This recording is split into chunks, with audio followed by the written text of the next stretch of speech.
Well, hello there, hello there, hello there. My name is HW. Thank you so much. Thank you so much for watching Tone Junkie TV. Guys, it happened. It happened. I played a Dumble, and I didn't just play it. I had a lot of time with one, and I got to compare it to a bunch of other really, really great amps. I later ascended into heaven and will be returning soon. No, but seriously though, afterwards, I played this Dumble and I walked out, and a sick woman touched my garment and she was healed. No, I'm just kidding. Listen, I know, sorry, sacrilege. Listen, I played a Dumble, and before I get into, I want to talk about my experience with it, what I thought of it, because I am someone who owns a lot of amplifiers. I have learned a ton about vintage amplifiers and about amplifiers of all sorts over the years, just by doing the thing that you have to do to really get to know amps, which is owning them, playing them, and doing that a lot of times, because we all have these preconceived notions of what a Vox sounds like, what a Fender sounds like, what a Marshall sounds like. And the truth is, there's like, 14 blackface Fenders, and they all sound different. And I know, because I have them. And the truth is, there's been I think we're on the 7th different company, or maybe 6th different company, to actually manufacture the Vox AC30, and that's going to change completely a bunch of times. We're on the 6th company who's been the manufacturer of them, technically 6, maybe technically 5, probably 6 now. And same thing, Silverface, Black, Marshalls, we've had so many iterations, name changes. The last JMPs are the same circuits as the first JCMs. That's the 2204 and the 2203, yet one says JMP for 2 years, and then the other says JCM 800 for 2 years, and then the circuit changes and we get a new JCM 800 circuit that's kind of like the one that everybody kind of thinks of as the JCM now, unless they say 2204. Anyway, all that to say, I was blown away. And I know people are going to say, HW, that's ridiculous. Dumbles are a myth. They don't even exist. I don't even believe it. It's just something John Mayer made up for his Instagram. No. Stevie Ray Vaughan he played a Fender. And here's the thing. I want to get into what I thought of it, because I had a significant amount of time to play it and compare it to other Dumble clones and other very Dumble-inspired amps that were not just clones. And I got to really get to know these things because we had some microphones set up, and I got to do some stuff in terms of listening to them through the same cabinet in the same space. And I got to do some really great stuff. Now, here's where I have to let you down. This is what I can tell you about my experience. I can't tell you the Dumble. I can't tell you what exact. I really can't tell you about the Dumble is the thing, because I'm not there. There's some. I don't want to expose the person who let me play it, and by that I just mean I just want to respect their privacy, right? I am very careful about who kind of knows where I live and knows where I keep all the stuff behind me. And so I want to respect that same thing. There are people out there, because there are hundreds of Dumble amplifiers. There are people out there who just have a Dumble sitting in their house. And yes, it's worth a ton of money, and I don't want anyone to become a target or something like that. So I can tell you this. It is absolutely a real Dumble, I can confirm. I got to take a little peek kind of inside. A lot of the things I had heard were true in terms of some of the interesting choices of components being used.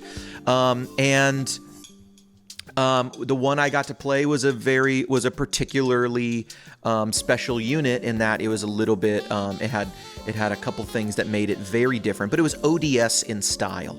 Okay, it was an ODS style amp. It wasn't a steel string singer. It wasn't a concert era amp. And so let's get into it. I have been able to play many clones. I have a Seriatone clone over here. I have there's a couple amps Back here, I have a clone of an amp that I believe is now owned by John Mayer, which is Steel String Singer number 2.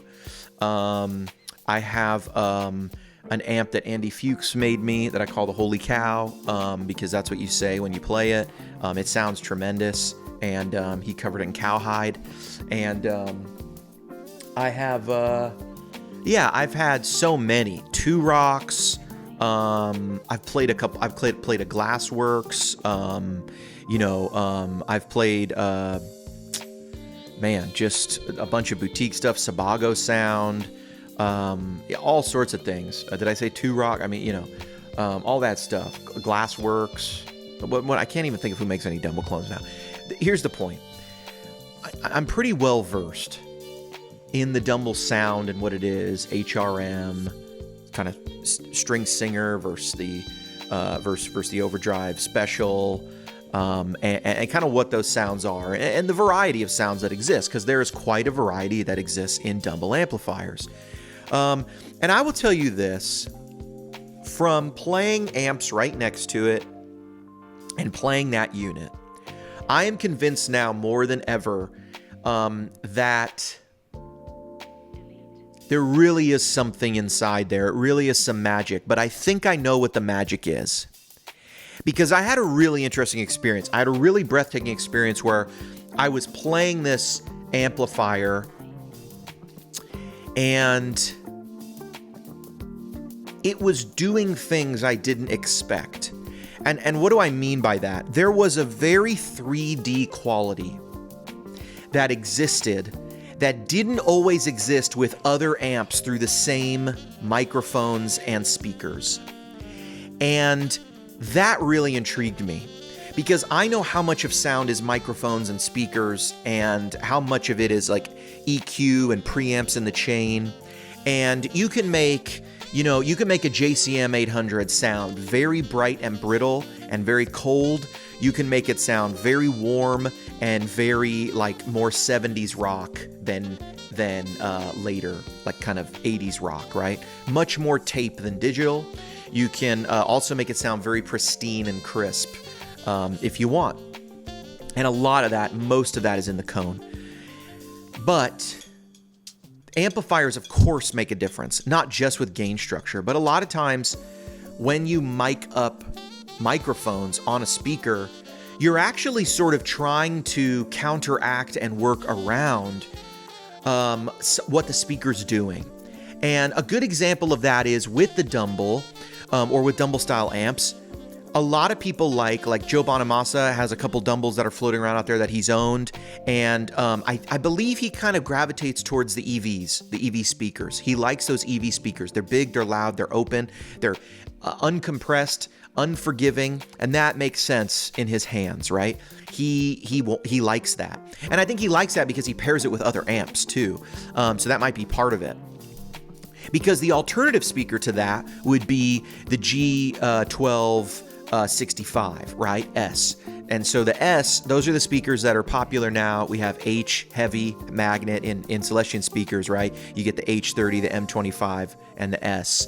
S25, I guess, S20. Anyway, now we call it the G1265, but it has that smaller magnet size that actually was used in some of the early speakers, and those speakers ended up becoming popular with maybe some high watts and stuff and stuff. But really, the Dumble crowd kind of has kept that G1265 sound alive. That's kind of what I believe Howard Dumble chose for Robin Ford's amp, which was the very first Overdrive Deluxe and became that. I don't know if that was Robin's choice. I don't know if that was his choice, but Dumble at that time, the Overdrive Special, he very much was making an amp for versatility. You see that rock jazz switch. It's kind of a rock speaker with some rock heritage.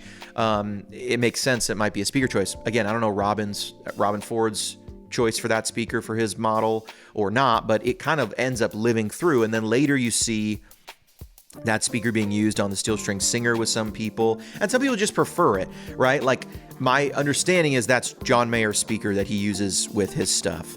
I could be wrong about that now. Obviously, John's has gone through the PRS endorsement, the Dead stuff, Dead and Company stuff, and that has greatly influenced what he's been using and everything. But all that to say, sometimes with a big open speaker like an EV, you are trying to counteract. You have tons of high end, you have tons of presence available because of the frequency range of that speaker. With a G12H65, you get more of that high end roll off. That can be very useful. This means there are now areas on the speaker where you can go a little brighter because you already have some high end roll off that maybe you have to be very careful with the EV speaker. So with the EV, the big open, maybe you gotta go off axis. Maybe you gotta go further off of the cone. You gotta stay away from the middle because that speaker is putting out so much frequency. And honestly, in my experience, this is kind of how a speaker works. The more frequency range it puts out, I think the harder it is to mic it because the frequencies are coming from different spots on the speaker. So the more you move it, the more the frequency response is changing conceivably if you have more frequencies coming across the same 12-inch area, right? There's only so much area of a speaker. And if you have more frequencies coming off, you have to dial in better where those frequencies are coming from. If you have a smaller frequency range, you're going to have that. It's going to be much more forgiving. You're going to have a lot less change as you move. So I was able to try these through a 2-rock speaker that is the 2-rock version of the G1265.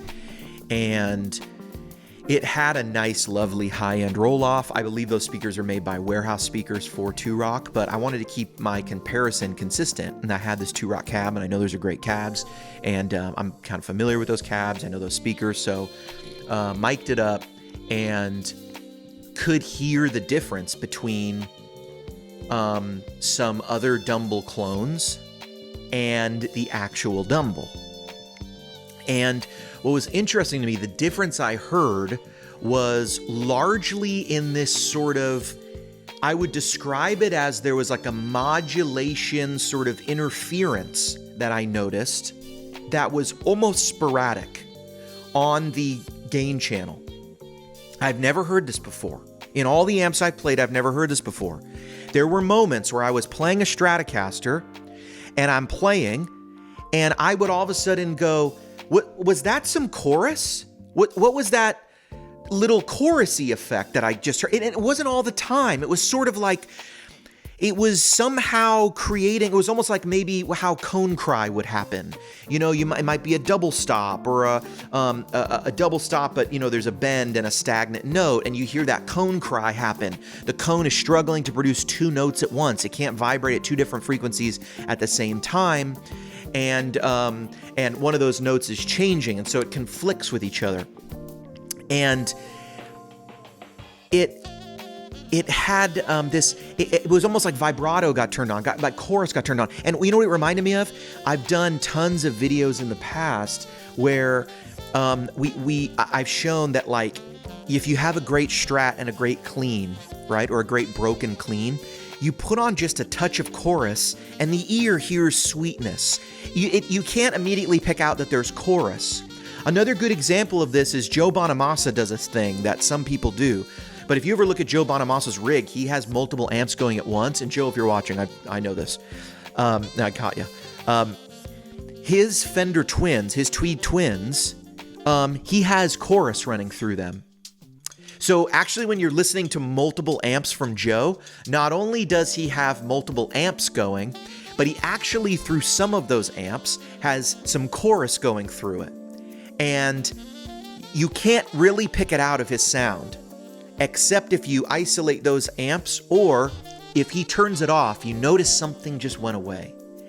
It tricks the ear, because the ear in the natural world is very used to, in a chorus of singers, hearing multiple voices going, and those pitches are always going to move a little bit, right? And there's always pitch going on, and there's always cancellation coming back at you from different, right? This is the sensation of physical sound in a space. And so that it provides this very 3D quality. And I mean, you can just watch Joe. He picks up a Les Paul. He does a descending, pentatonic run, and it just sounds the most big 3D thing you've ever heard. It's in his hands, but also he's running a little chorus through those Tweed Twins. Then he adds a Marshall Jubilee, or a Van Wielden, or whatever he's playing, right? A Carol Ann. He puts those things on there. And but Joe sounds fantastic through, a little Tweed champ, right? But that is one of the things. So with a clean, there's a way to add a little vibrato, a little chorus that just, especially with a Strat, for some reason, it's that, maybe it's the scoop sound, or maybe it doesn't even matter, a Strat or not. It's the thing that just piques your ear a little, and it just sounds extra sweet. And that sensation was there when I had, in the slightest bit, and it was, there really was this almost call and response, give and take, like I have not heard in another amplifier. And I don't know what that was. It was on the gain channel, and where there are double gain stages. And I swear to you, there was like this intermittent little modulation thing that was so freaking gorgeous, so beautiful. I've never experienced that before. It was so good. And I immediately felt sad, because I like, no shit, I don't own that amp. And I began to mourn that I would have to stop playing this. And I began to go, but how do we get that? How do we get that? Because I don't know. The cleans, honestly, were good. They were every bit replicatable on other units to me.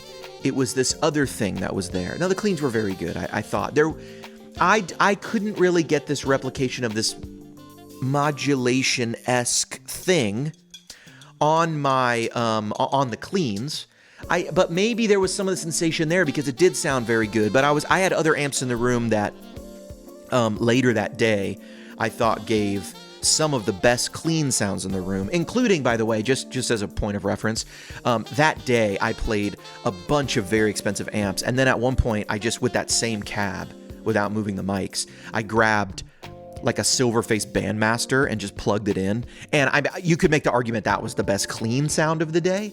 But Dumbles don't have like the classic blackface or silverface really clean. They have a little different thing going on, especially if you're dealing with, ODS style amps like mid switches and things. But, and you, kind of in a way, you played one ODS, you played them all, but also you played one ODS, you played one ODS, and there's, 200 something out there left. And they're different. Now, I don't know what caused this, but I did look inside, and I'm not an expert to be able to tell you what's been replaced, what's all original or not.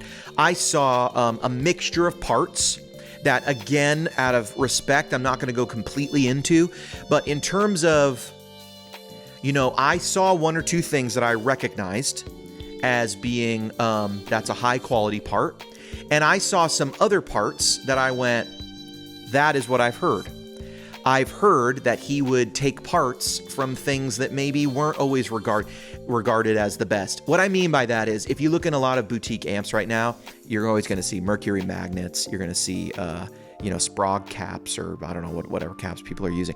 My point is, there's a standard of like, this is the very best boutique things.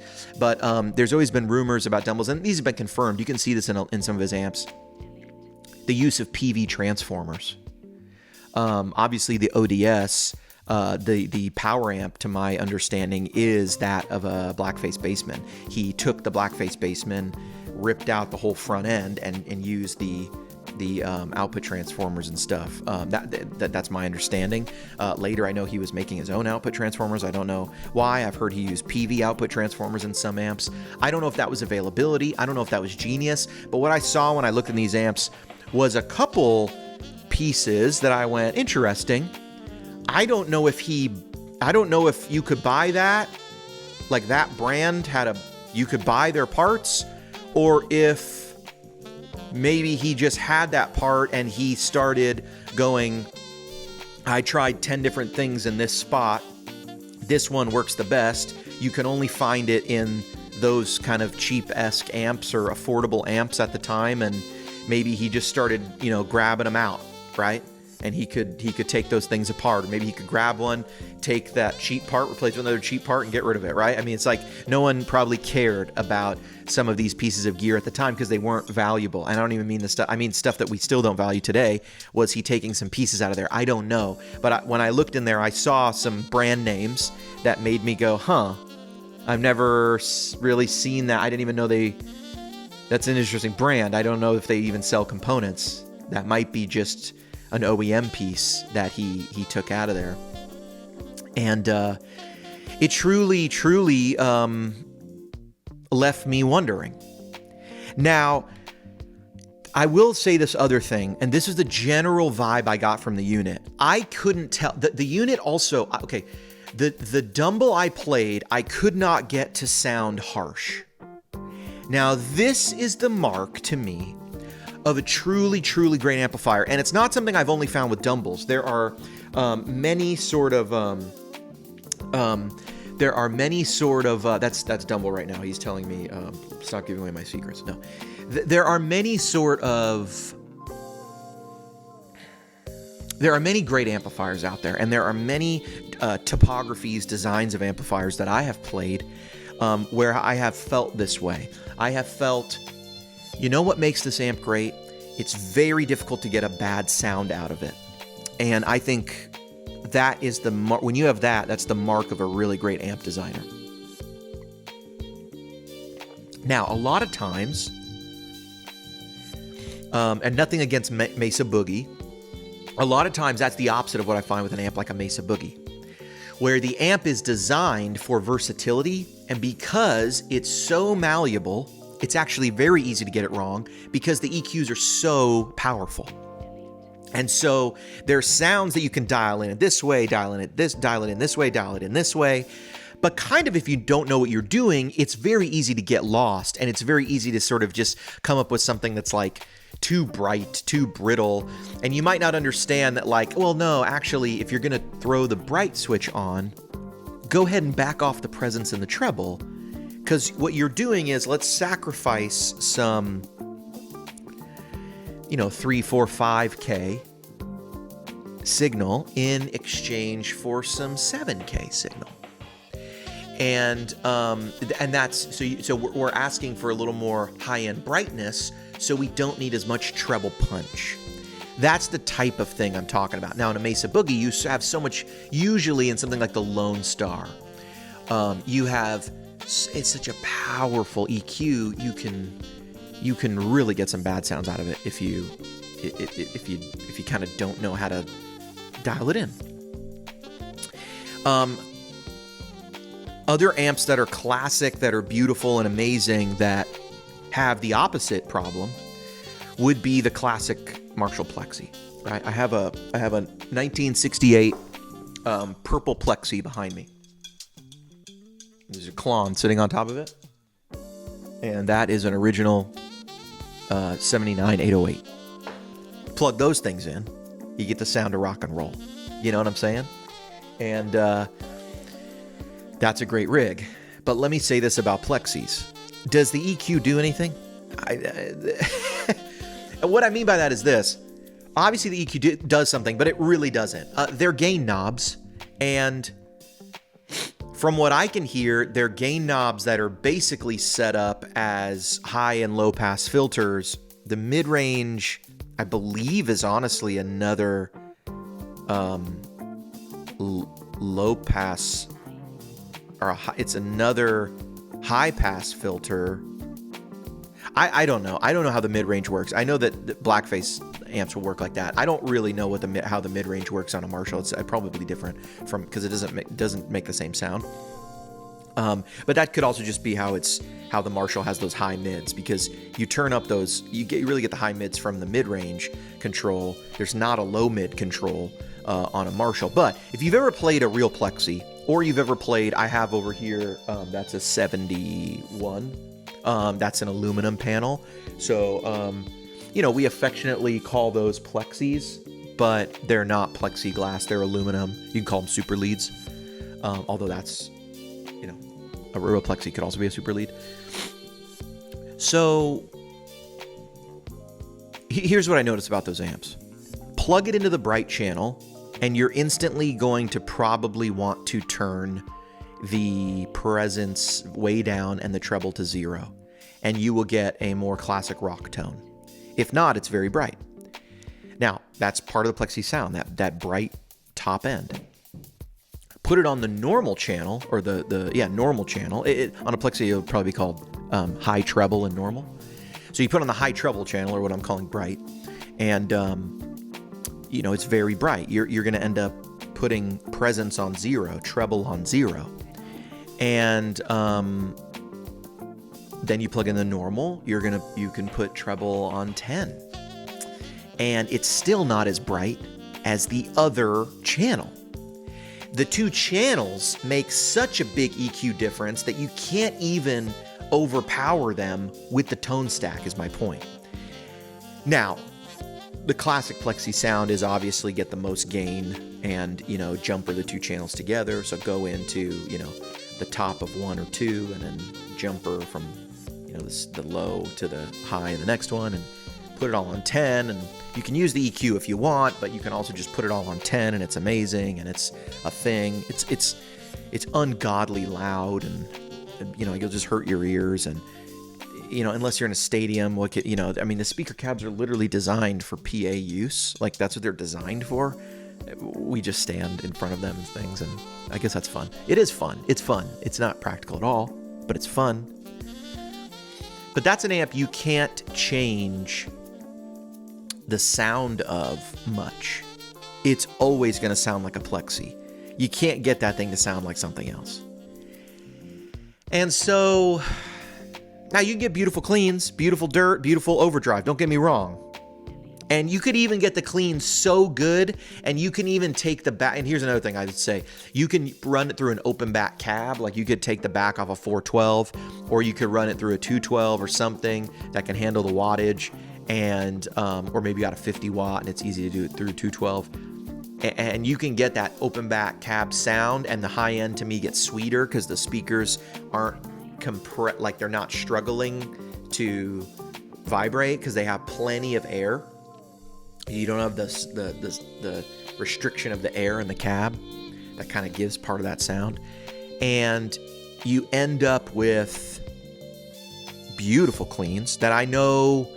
People like I know Tom Bukovac and Eric Johnson, I believe, will tell you. I believe I've heard them say this. Those guys will say greatest amp ever made, 67 super bass. And I believe Bukovac has said in like some YouTube content, he's used that as like the most gorgeous clean sounds on like country records. And most people would never guess he's playing 100 watt Plexi. They would guess, what do you got there? What is that, twin reverb? What do you got, super reverb? What do you got there? Is that a Carol Ann? I mean, what is it, right? And that's lovely. Anyway, back to the Dumble. I had other amps there that were inspired by the Dumble topography, and they would have the same very typical rock jazz, bright, middle, deep, or bass. And what was happening was the thing I've experienced where all of the Dumble clones I've played, I believe when I turn on a bright switch, I kind of know what it's going to do, because I don't know if the value of that bright switch changed a lot over the time Dumble made amps. It seems to, it's a very powerful bright switch, let me put it that way. It's a type of bright switch that if you dial in your sound and it's nice and beautiful and clean and kind of snappy on the top end, if you throw that bright switch on, it's now harsh, it's way too bright. And then you usually have to compensate by turning down some treble, turning down some presence, and really, sort of dialing it in. What I experienced here was I could throw any switch in any position and it all just sounded beautiful in a different way. It was never harsh. Now, what does that mean? We have so many people that have been able to circuit trace these circuits, go through them, and make sure that they know the value of components and they can build Dumbles. We know how to build Dumbles. It's not a secret. It's not hiding behind goop. It is what it is. Like, we know what makes a dumble a dumble. What I think, though, is not replicatable is, as I'm looking at all these parts, I'm going, I think this is what's happening. The sum of each little part being a little bit different, little bit different, little bit different, and also not aged, right? What happens to an amp that is 25 years old? Well, an amp maker will tell you when they go through the amp, you might check a lot of the caps. And you might go, well, these need replacing, these ones are fine. But they don't just fail one day, they age. They get older, they begin to fail.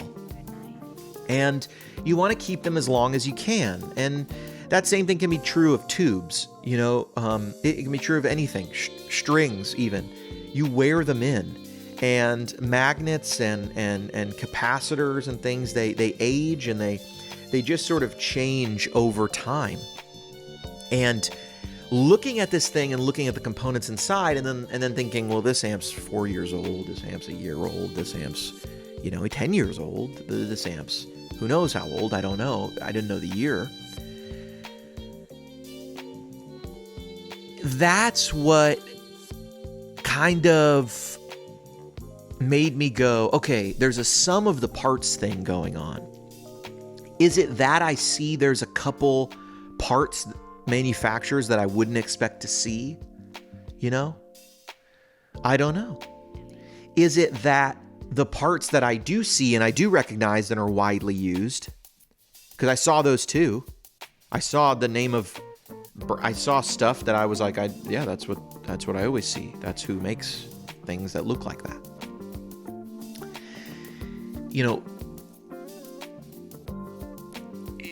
It is each little part just a little bit different, a little bit different, a little bit different, a little bit different, a little bit different, that it adds up to there is a real difference.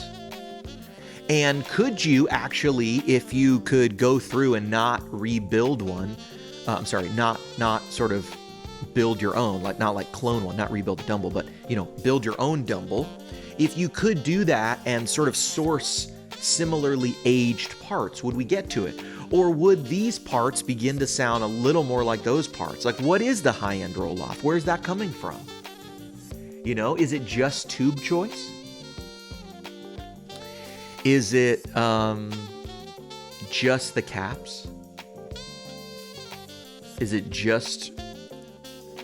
I don't know. Is it just a transformer?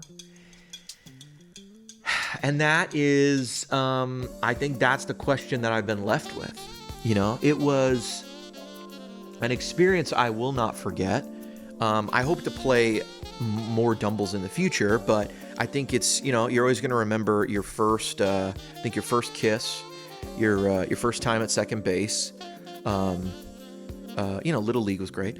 And then your first time playing a Dumble, And I remember that day, I called my wife and I jokingly said, I remember the day my first son was born. I have two sons. I remember the day that Oliver was born. And I looked at him and it was this crazy experience because moms become moms like when they get pregnant. Dads becomes dads, I think, when they see the baby. I've heard that said, and I think there's some truth to it. But I remember, listen, I have this son and he's growing and I'm caring for his mother and I'm trying to provide for my family and, you're just like really, really figuring out what it means to be a man, you're just a large boy. And then at some point you start to get these little hints of like, oh, right, this is actually my real purpose in the world. This is actually my real, this is what I'm created for. Like, this is why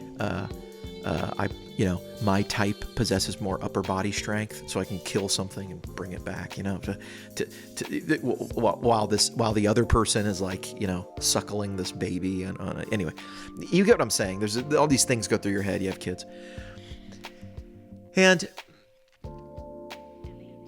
I remember seeing that little guy for the first time, and I had this crazy experience where it was like I didn't recognize someone I knew and loved so much. except I didn't know what their face looked like until that moment. I had an expectation, and then it was almost like seeing this thing, this little boy whose face I had never seen. I don't even know how I had imagined him. But I had at the same time the simultaneous reaction of, my son, I love you. And also, who the hell is that? Who is that? Right? Uncle Willie, who is that? Like, it's that type of, it's not even a roller coaster. A roller coaster is up and down. It's like, it's I don't know. It's two opposite things. You know what I'm saying? It's like a hug from your mother and also being kicked in the face at the same time. It's the opposite. This is not. My brain's not ready for this. I can't have both emotions at once. But that's what it was. And I say all that to say, it might have still been more exciting playing that Dumble. I'm kind of kidding, but I remember thinking, is my emotion right? Because I went through the thing. It was more roller coaster. I went through the thing of, oh my God, oh my God, oh my God, oh my God, oh my God, bring,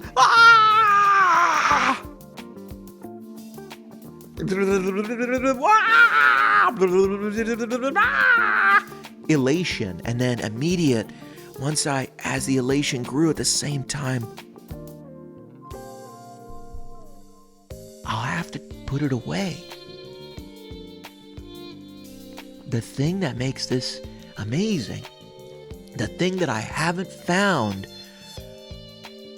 in all the other places, the thing that makes this unique and special in what it is,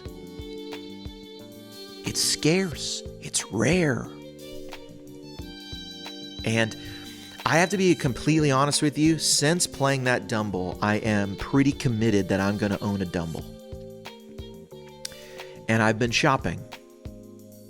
And I believe that at this point in Tone Junkie's history, that I'm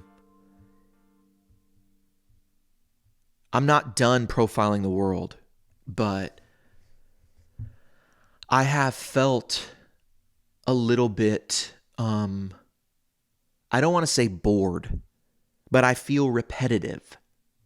I feel that I'm on a journey that is in some ways now a marathon. And so I am keeping up the pace, but it is becoming increasingly difficult to find great examples of great amps that are in great shape and put things together.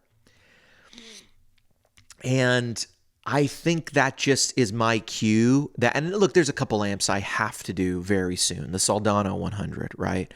I have to do that. The SLO 100. There are there's one or two eras of Vox I still want to cover, just so that they're there and out of the way. There's some of the Beatles stuff. There still is maybe some Fender-y stuff. We'll get to it. But I have the 65 collection. I'm going to end up doing a whole Tweed collection. I'm going to end up doing a Vox collection. I'm going to end up doing a Marshall collection. I'm going to end up doing all that stuff. I have a bunch of IRs ready to go. But the more I fill in the blanks, the more I go, HW, you always knew how this would go. You always knew that at some point we were going to get to the part in the journey where there was no other way to go. You have to ride the unicorn. You have to, my friend, figure out a way to bring yourself to the point where you do the thing, where you go buy the amp that is not worth the money. And you just profile the world. And so I believe this is just me. I believe that there is a small chance that I do not become the owner of a Dumble in 2022. If this microphone wasn't so heavy, I'd drop it at this very moment. So I guess you could sum this up as an experience impactful enough on me that it made me go, there is no other way. The mountain is the way. How do you get to the top of the mountain? In anything. How do you get there? What is the way to the top of the mountain? I look and I see the man at the top of the mountain. I not only wish to join him, but I wish to be him. Because he has gotten to the top of the mountain, and that's where I want to be.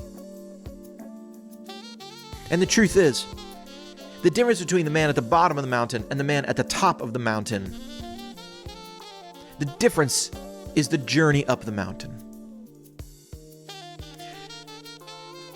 So the mountain is the way.